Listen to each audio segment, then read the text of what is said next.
2023년 12월 29일 맨발로 쓰는 아침 편지. 저출산의 인구 절벽 현상은 맨발 걷기를 통한 젊은 이들의 난임 불임에 대한 근원적인 해소가 그 답이다. 2022년 5월 2일 아침 편지 앵콜 편입니다. 좋은 아침입니다. 윤석열 대통령은 며칠 전인 12월 26일 세종시 정부 세종청사에서 열린 제55회 국무회의에서 저출산 문제는 우리가 상황을 더욱 엄중하게 인식하고 원인과 대책에 대해 그동안과는 다른 차원의 고민을 해야 한다고 말하며 출산에 대한 인센티브가 확실한 저출산 대책이 되기 위해선 보편적 지원뿐만 아니라 실증적인 분석을 통해 꼭 필요한 것을 찾아내 확실하게 지원해야 할 것이라고 말했습니다. 지난해 초 인수위 원희룡 기획위원장은 브리핑을 열고 현재 대한민국은 세계 최저 수준의 합계 출산율과 경제협력개발기구 OECD 최고 수준으로 진행되고 있는 고령화로 인한 인구 위기에 처해 있다며 이에 대응하기 위한 새로운 인구 전략을 수립해야 하는 시점이라고 말하고, 윤석열 정부는 인구를 기반으로 정부의 제도, 정책뿐만 아니라 사회 시스템 전반을 점검하여 범정부적으로 필요한 변화나 수정 혹은 전면 재구조화를 추진함으로써 국민의 미래에 대한 불안을 최소화하고 세대 간 갈등을 완화하며 지역 간 격차를 줄이는 동시에 모두의 기회를 확대하고 넓히는 대한민국의 미래를 기획해 나갈 것이라고 했습니다.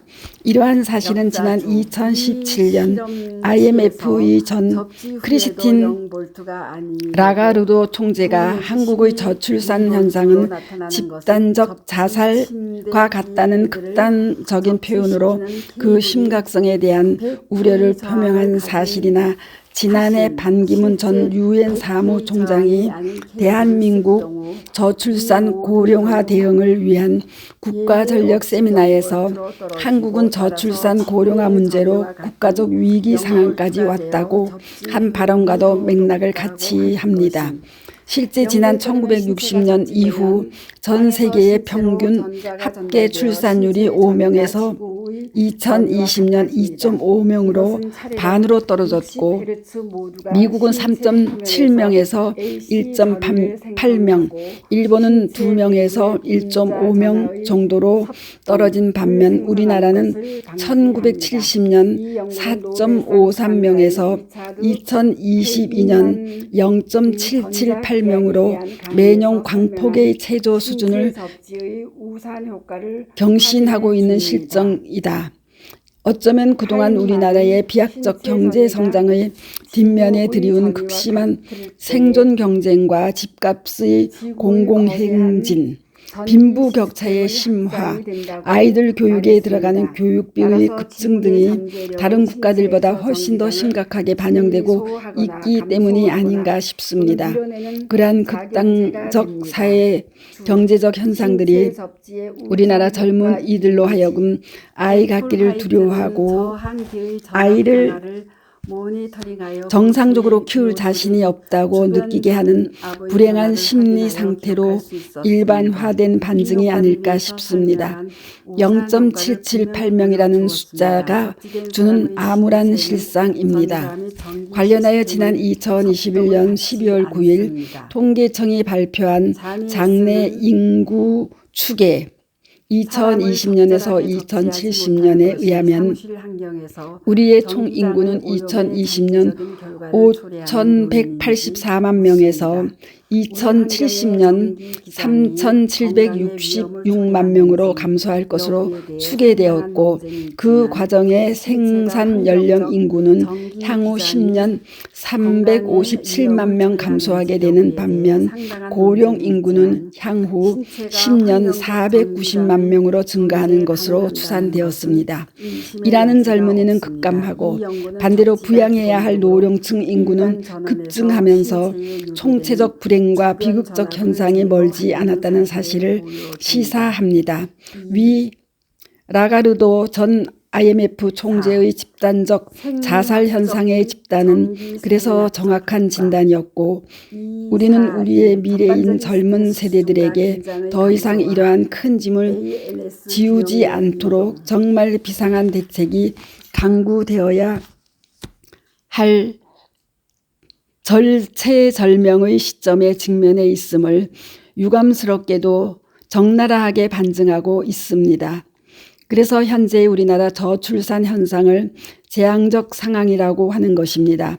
만약 근원적 추세 반전의 전기가 조만간 이루어지지 않는다면 우리나라는 그야말로 소리 없이 가라앉는 선박과 같은 형국을 피할 수 없으리라는 안타까운 생각입니다. 당장 젊은이들에게 집값을 낮추어 준다든가 경쟁의 심각성 완화하기 위한 교육제도의 개편이나 파격적인 출산 장려금 등 사회 경제적 문제의 해결 방안도 중요하지만 그것보다도 더 중요한 사실은 당장 이러한 인구의 급감 추세를 반전시킬 수 있는 구체적이고도 적극적인 전기를 마련해야 된다는 당위가 아닐까 싶습니다. 그렇다면 단순히 연간 수십조 원의 예산을 써서 돈으로 해결하는 상황을 넘어 무엇인가 인류의 생태적, 생리적인 문제의 해결로 젊은이들이 좀 더 수월하게 건강하게 잉태하고 출산할 수 있도록 하는데 초점을 맞춰야 하지 않을까 싶습니다. 여기서 우리는 아래의 두 가지의 중요한 사실을 놓고 그 근원적인 대책을 생각해 보았으면 합니다. 첫째, 2021년 우리나라는 역사상 최초로 신생아 출산수 27만 2,400명, 사망수 30만 5,100명으로 사망수가 출산수를 넘어서는 최초의 데드크루스 현상이 발생되었고 인구의 순 감소가 마침내 시작되었다는 사실입니다. 둘째, 매년 수십조 원이 저출산 해결 예산으로 투입되는 재앙적 위기 속에 애를 낳고 싶다고 절박하게 외치는 연간 약 23만 명에 달하는 난임 인구가 엄연히 존재하고 있다는 사실입니다. 그렇다면 이 중 절반만 출산에 성공해도 한 해 출생아 수가 42.2%가 늘어난다는 계산입니다. 관련하여 최근 국내 한 언론의 보도에 의하면 출생아 8명 중 1명 이상이 인공수정이나 체외수정시술, 시험관 시술로 태어날 만큼 이제 난임은 흔한 풍경이 되었다 합니다. 피임을 하지 않고 성생활을 주기적으로 했지만 1년 이상 아이가 생기지 않는다며 모두 난임으로 분류된다고 하고 그들은 대부분 부부 맞춤 치료에 요하다는 한의원을 새벽부터 대기줄로 길게 서서 기다리거나 서울 강남 유명 난임병원 근처에 원룸을 구해놓고 출퇴근하듯 병원 치료를 받는 사람도 있다고 합니다.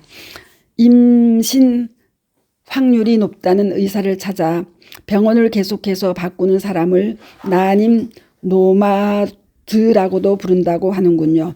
이제 위 두 가지의 사실을 놓고 우리는 좀 더 냉정하게 그 구체적 대책을 강구해야 할 것입니다. 다음 아침 편지에서는 위 두 가지 사실로부터 연역되는 근원적인 해법을 우리의 맨발 걷기와 접지에서 찾아보도록 하겠습니다. 참고로 지난 2022년 1월 2일 방송한 박동창의 맨발 강의 45 정책 제안 2 맨발 걷기로 난임 불임의 인구 절벽을 해소하자 맨발 걷기 새 생명 잉태의 원천을 다시 한번 같이 들어보며 그 대책을 같이 찾아 나가기로 합시다. 스토리양입니다. 감사합니다.